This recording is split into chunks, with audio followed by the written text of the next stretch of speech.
Hello and welcome. Today's episode of the Work at Home podcast, we're talking to the owner of Trumpolt Compensation Design Solutions, which is TCDS. And what he does is he helps to figure out what you should pay different types of jobs within your company. That's a quick version of saying it, right? So we're talking to Scott Trumpolt. Hey, Scott, you ready to rock?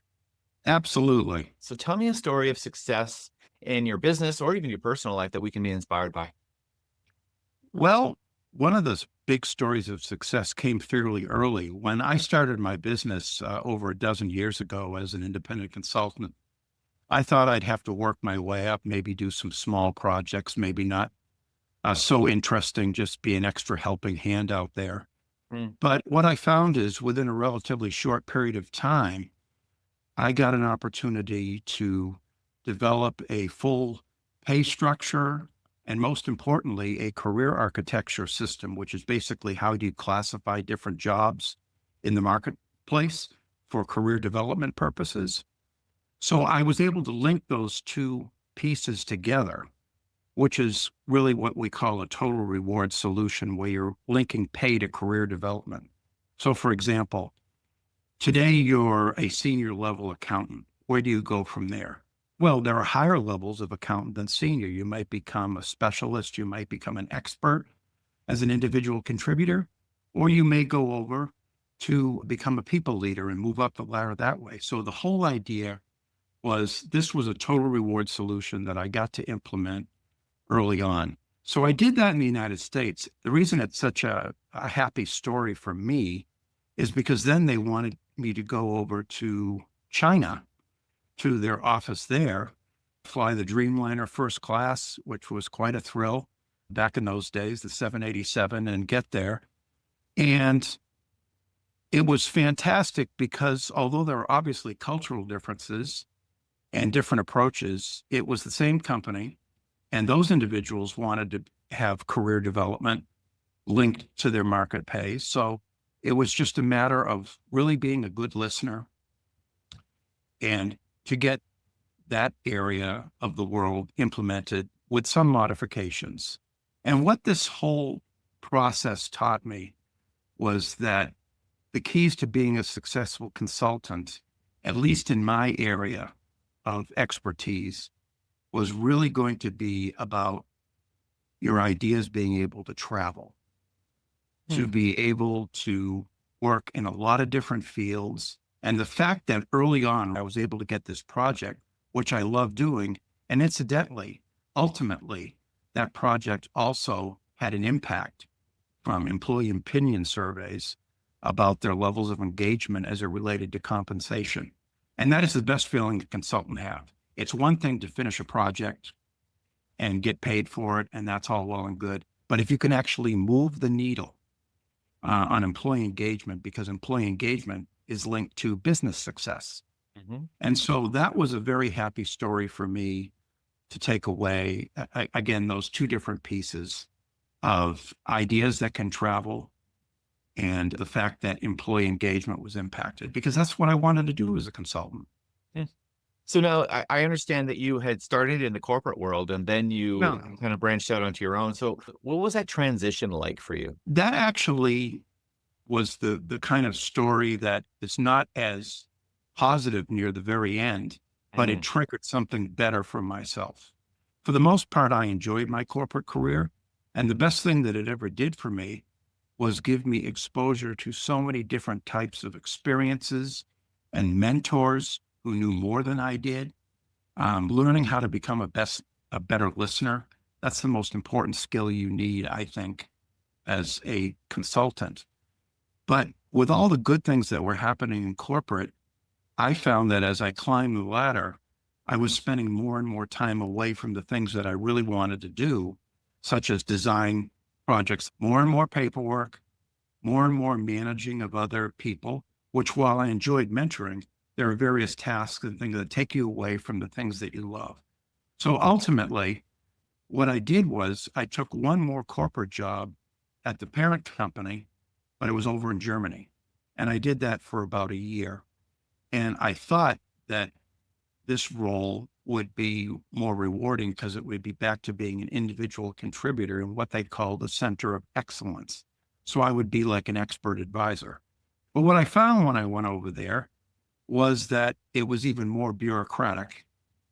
And because I was the new guy on the team, I was getting the least interesting projects and trying to coordinate ideas that would fit everywhere in the world was a very difficult task. A lot of things didn't get past the talking stages.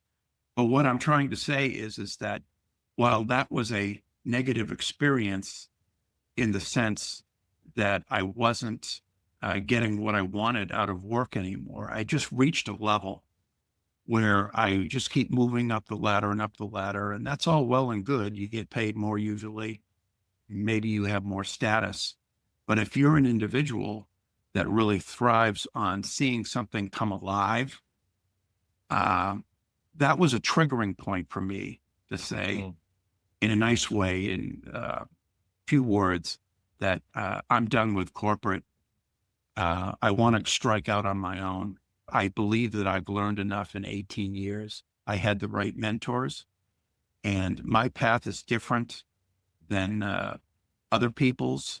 Other people will have a similar path that they can talk about. But the point is, at some point in time, there's some kind of triggering event. And that was the triggering event for me. So it was a bad story initially because I was not happy being far away from home in a different culture and in a job. I always used to say to people, I could have lasted longer there if my job was interesting or if I had my wife with me. Yeah. But since I had neither one of those, it acted as a triggering point for something better down the road for me. And so that's kind of my sad story turned happy. Well, and that kind of leads into the next topic, which is the bad note, because in a lot of cases, this is so familiar, is that these mistakes or these low points end up translating into something better in the end. And so that's why I want to sort of bring them out, because I want to make sure that people understand that it's okay to fail. Right. It's okay to take those risks because those failures will end up being something good.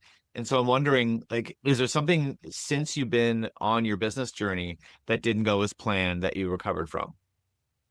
Sure. There are things in any walk of life, whether you're a consultant or you're working in corporate. It is true as an independent consultant, you have a lot more control over events. You're making a lot of the decisions, which ultimately the responsibility rests on you. Yeah.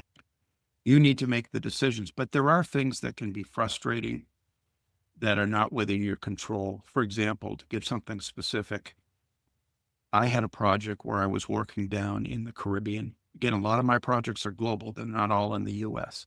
Yeah. And it was a very difficult area to do what I kind of do because they don't have as much market of all the parts of the world. They have the least market data that's reliable.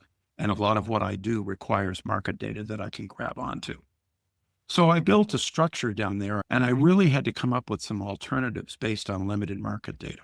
And I worked and I worked and I worked at it to the point that I was putting in far more hours than I would get paid for, but I really wanted to see it through and to do a good job. And I finally got it done. And then lo and behold, this company got a new CEO, and the new CEO didn't cancel the project. They knew someone that did what I did. And so I was out the door and they were put in my place. And this has only happened once to me. And again, I got paid for the work I did. And there is nothing wrong with a CEO wanting to move in a different direction. That's their right. That's their prerogative. And that's the thing you have to understand is that not everything you do, you're going to have control over.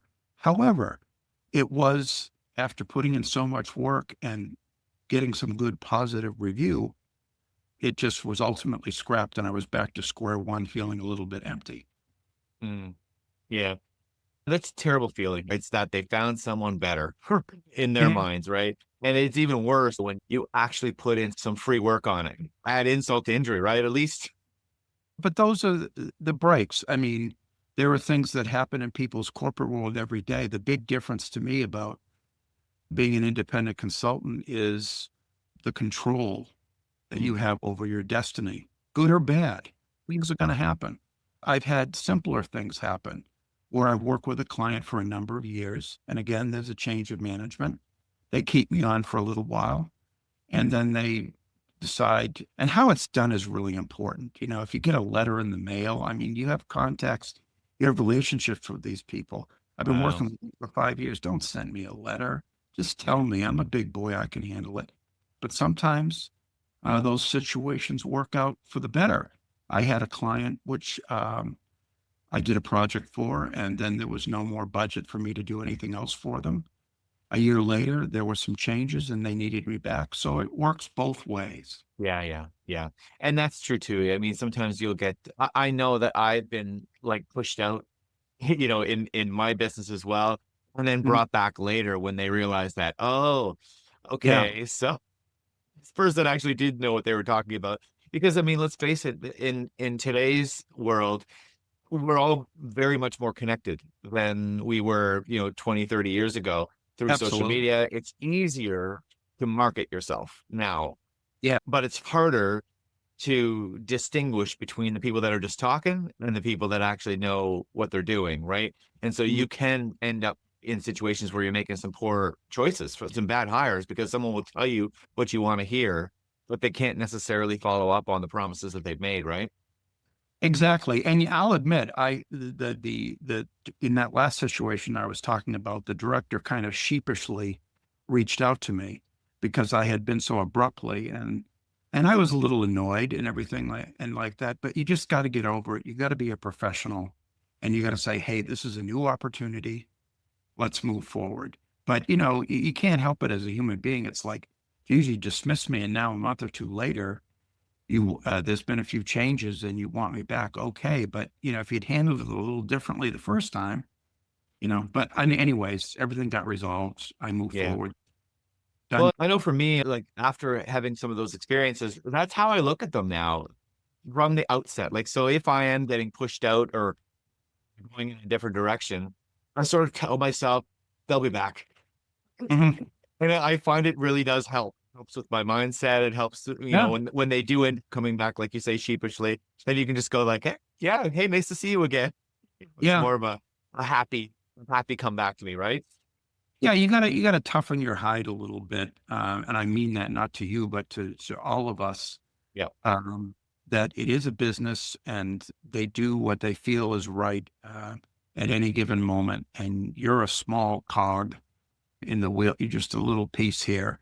So Yeah. you have to be respectful and mindful of that, Yeah. you know. So, so Scott, tell me a little bit about practicing. So, how is it that you stay current and keep your skills up to par? I guess. Well, yes, it's a good question. With the fact that I'm servicing on any given month 7 or 8 clients in various capacities and doing the type of work I love, I'm continually challenged. And so practice does make perfect. There are a lot of different ways to gain what you need to be a consultant. For me, though, it was that experience in corporate, facing a lot of different types of experiences and getting mentored about different ways to approach a solution that was the best way to go under the circumstances. So that built into me the confidence going forward that I could handle just about everything when I went on my own. If after 18 years, I didn't have that ability, then, well, I wouldn't have done this. But having said that, how I keep fresh, one of the things that I did, all of my work, although I had a master's in human resources, all of my training was work based. One of the first things I did was when I left my corporate career, I invested in myself and I got certified by World at Work, which is I took a series of exams to become a global remuneration professional. And I did that as a way to make sure I'm up to date on the latest trends, following the market. I think different laws that come out, I'm notified by various resources that I sign up to. And I sit back when I hear about these new laws. How is this going to impact me? Is it going to impact me positively or negatively? And so that's how I keep fresh via additional training, but mostly through continuous application. When you've got 7 or 8 different clients a month, all in different industries with different issues, some very small issues day to day, others more long term. The variety of work that you get as a consultant can be very rewarding and keep you sharp. Yeah. I've got a sort of an odd, I think it's kind of an odd question in a way. If you are working on a client, let's just say that you're working on a client that you've never worked on before, in an area that you've never worked before, and you have to do some extra research, some extra kind of like learning their niche. Do you charge them for that service, or is that No, sort of like, no, you don't? So no, how do you that, work that out? well, the great thing is that in my line of work, most companies use market-based pay. So I have a starting point where things are very universal. Whether I'm working for a manufacturing firm, they have different jobs, but the market value is the great equalizer. So I'm in my particular profession, it doesn't vary that much. I can work for a lot of different companies and have, but I'm not sure that that hits at your core of the question. What was the core of the question again? No, I think it does. Like, because there are, if you're dealing with a whole lot of different types of clients, then every once Right. in a while there's something that'll come up that you're like, ooh, I'm not really super on the ball on that particular Yeah. thing. I need to go and do some extra research. But I Okay. find that for me, I know that kind of look at it like there are certain things that you should know. And if you Yeah. don't know it, then it's professional development on your part, and that doesn't Yeah. get charged to the client. And then there maybe are some things that the client is actually hiring you to go do that research, and of course you're going to charge them for it, right? The other thing is that I live by a set of principles. My motto for my company is founded on passion, sustained by principles. And one of my principles is to not lead my clients astray. Like my clients will sometimes tell me, well, we need someone that knows a lot about executive compensation. And depending on the type of project, what I'm trying Yeah. to say is, or they'll think that I know a lot about benefits. But if I don't have expertise in a particular area, and there have been a few cases like this, I just tell them up front, you know, that even if I did all of this research, I don't have the expertise that you need. I cover a wide range of expertise, but even in my 30 years, I haven't learned it all. And in those rare cases, I will just be honest with them. And then sometimes they'll dial back and they'll say, okay, well, we don't need all this, but can you do this? And I say, yeah. And I can certainly provide you with some resources, and I'm happy to do it. There's not much in the overall scope of what I do that I would have to say that, but sometimes they bring in related areas that they think are related, but really aren't. And let's Yeah. face it, we're all in niches nowadays. Yeah. And while my niche can be fairly broad, there are some areas that I don't focus on because the main reason I don't focus on is the bulk of the work that I will get in is in certain areas. And I want to make sure I'm really up on those and I'm focusing on those because those type of things I can turn around real quick. One of the advantages of having a consultant who has all these years of experience, and I'm sure you can attest to this too, is you also learn how to do things faster without sacrificing quality because of the idea of practice, repetition, application. You learn shortcuts over time as long as they don't sacrifice the quality. Again, part of the principles of my little firm and the principles of a lot of independent consultants out there Mm. is don't bite off something that's really not your forte, and be honest with your clients, and focus on those things that you're really good at. Yeah.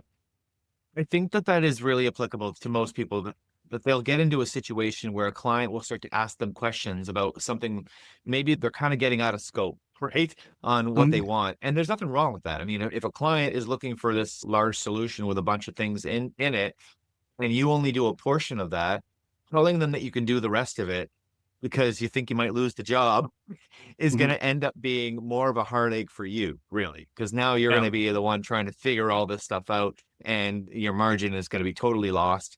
Whereas if you were to just tell them, okay, well, this is the part that I can help you with. I think the example you just gave is my experience as well.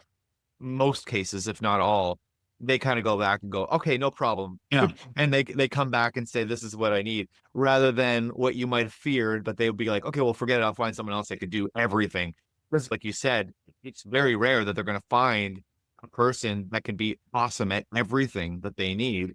They need Right. you to be specific and be an expert in one area, and they can need to go find experts in the other areas that they need Mhm. as well, right?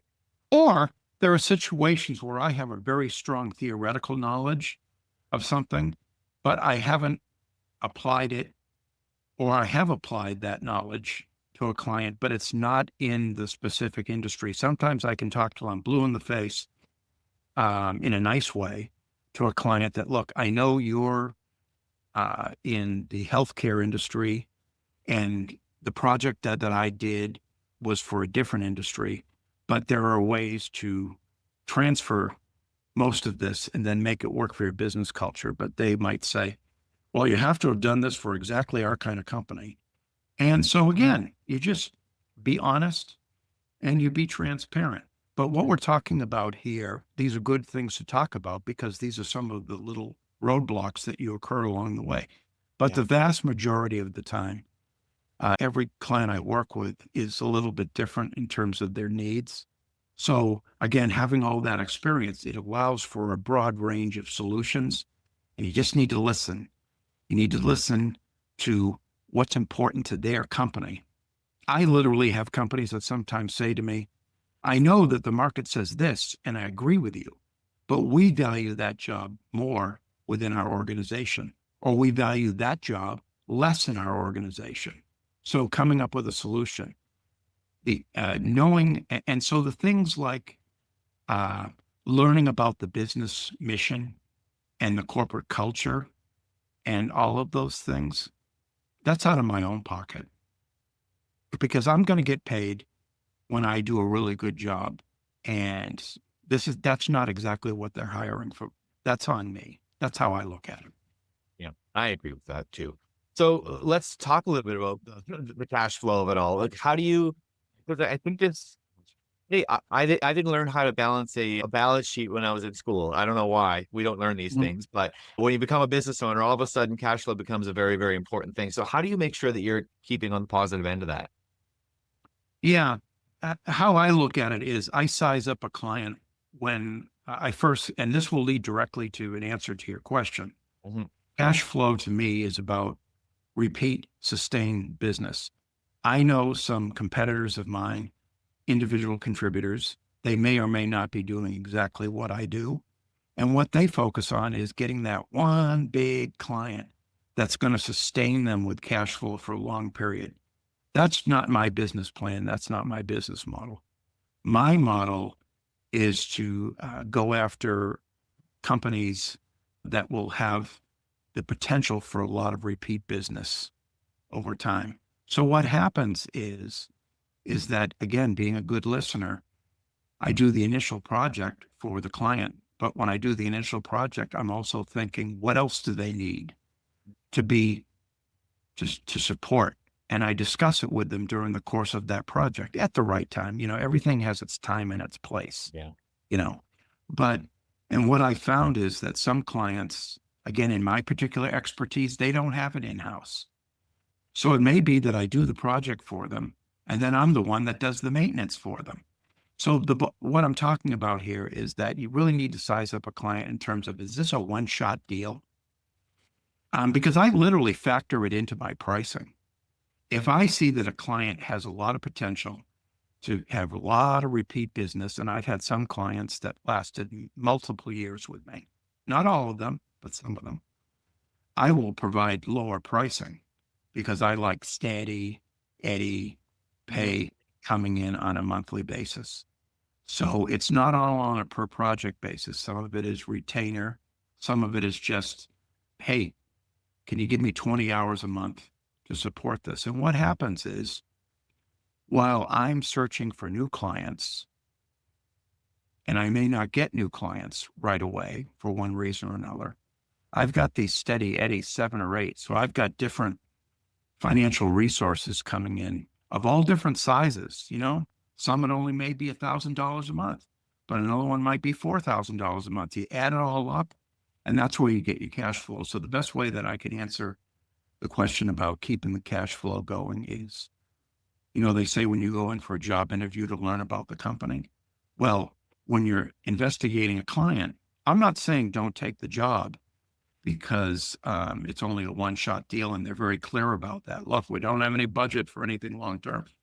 But ask the questions, get in there, and see how things go. And of course, with everything you provide to them, you have to demonstrate to them why this is of value to them.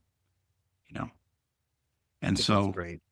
I mean, that's the thing with me. I fall into one of 3 categories. Either 1, they don't have the expertise at all.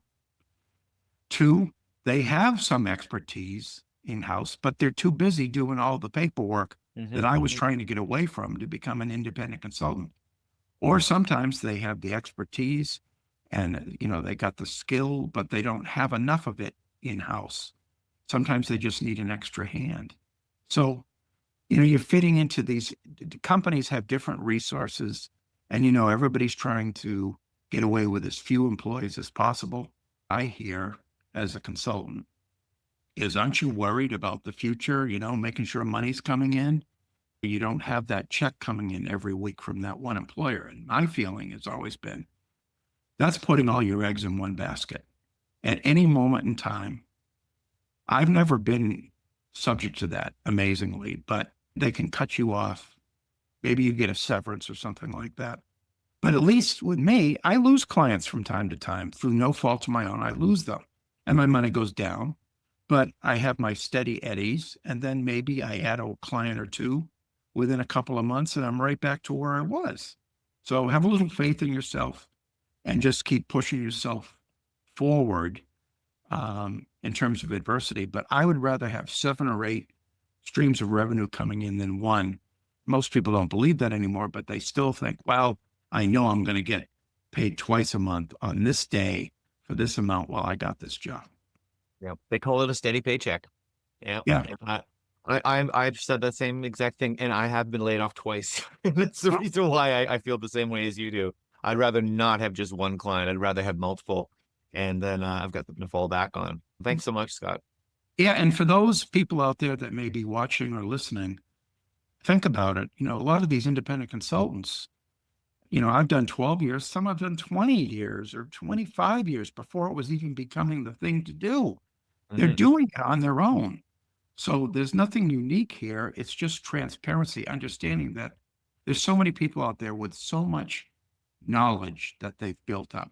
They can do their own thing. If they already have the skill, they just need the will.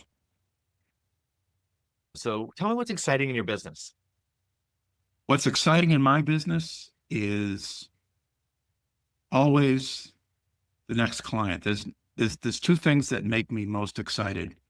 The 2 things are, 1, when I can move the needle, like I talked about earlier, I get some feedback from a client that say, hey, this is well received, and we're getting some really good feedback, not just from management, but from employees about their concerns about pay transparency. So that is a big thing. But the biggest thrill of all is getting a new client. Any kind of new client, someone reaches out to you from one source or another.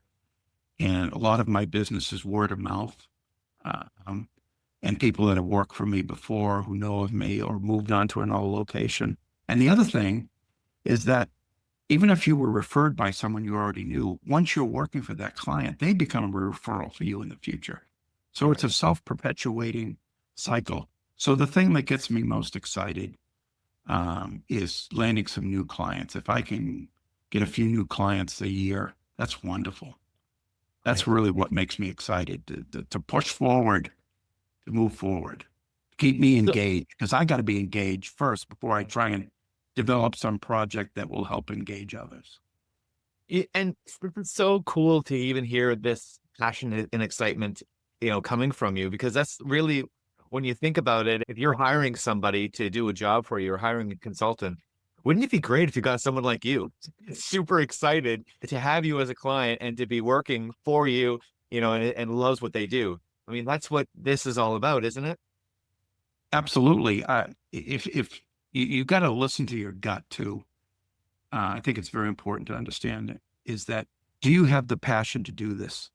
Because if you don't, and you're not really fully committed, because you're basically selling yourself now, and you better believe in what you're doing. And passion properly controlled, I think, is a wonderful thing. Like I said, it moves mountains, and your job becomes more of a hobby. Yeah. Awesome. So now, if I was like, how would you describe the, most ideal person that would get the most out of working with you? The most ideal person would probably be, because my background is human resources, albeit in the compensation space, the people that I would be ideal for is where a company has said human resources department, we got to find ways to engage our employees, or the top management has complained about the wages within the organization. Their first stop is going to be human resources. And human resources is not likely going to have the tools, because they're not a profit center.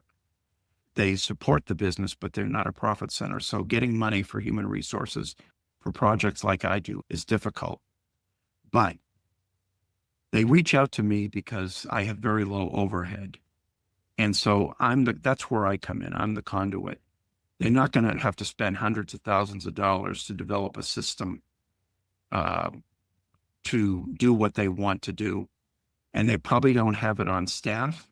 Very rarely do I work with an internal person that is compensation, although companies do have them. I came from that. But usually they're general HR people that have a broad spectrum of knowledge. And so I'm the specialist that comes in for a period of time. So that's the ideal audience for me, because I'm working through them, then through the company. I do meet the CEO.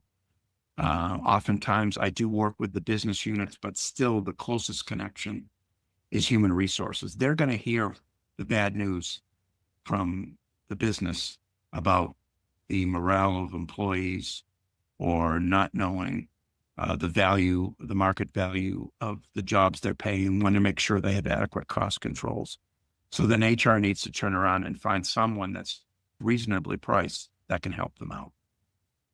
So if that's me and, I'm intrigued by this conversation, what's the first step that I would take to find out a little bit more about you? If that's you, and you were seeking someone out, the first thing I would say is, well, there are a couple of nice resources out there. The most you're going to learn is by calling me and talking to me and emailing me with your questions. But having said that, LinkedIn is a great source. I have a profile out there, a bunch of information about myself. Better Business Bureau. I'm an accredited member of Better Business Bureau. I know it's very old fashioned, but I believe in it, because what it says to clients is that I back up my work. I'm not afraid to have some entity critique me, or to take criticisms of my work and post them. And so if someone goes out there, they can see testimonials, Better Business Bureau of the Southeast Florida and the Caribbean. They can see testimonials of my work. And if it was someone like you who kind of already had an idea of what type of project they needed having done, they could look at these testimonials. Oh, he's done that. Okay, he's done that. And I have a website, www.hrcompensationconsulting.com. That has a lot of information, including the principles that I talked about, which are not words, just words to me. I live them. And, you can see the different clients that I work with, things like that. Okay, I love that. So I'll put all those links in the show notes so people can click on them if they want. www.hrcompensationconsulting.com. That's my website. But again, LinkedIn, so many people are on LinkedIn, and you can just see a little bit of my background. There's a summary. Some other company did a profile on me. I threw that out there. I don't have any testimonials out on LinkedIn, because about a year ago, I had a bugaboo where someone got into my LinkedIn profile and messed it up pretty bad. So I've been rebuilding it. Okay. And but like I said, the Better Business Bureau, and again, giving out my email address, my phone number is part of the information I sent to you. That's what you're welcome to share that with anybody who's interested. Okay, I'll do that. Awesome. Well, thank you so much for rocking out with me today, Scott. Thank you. We'll see you next time on the Work at Home Rockstar podcast. And you can go to workathome rockstar.com for more information.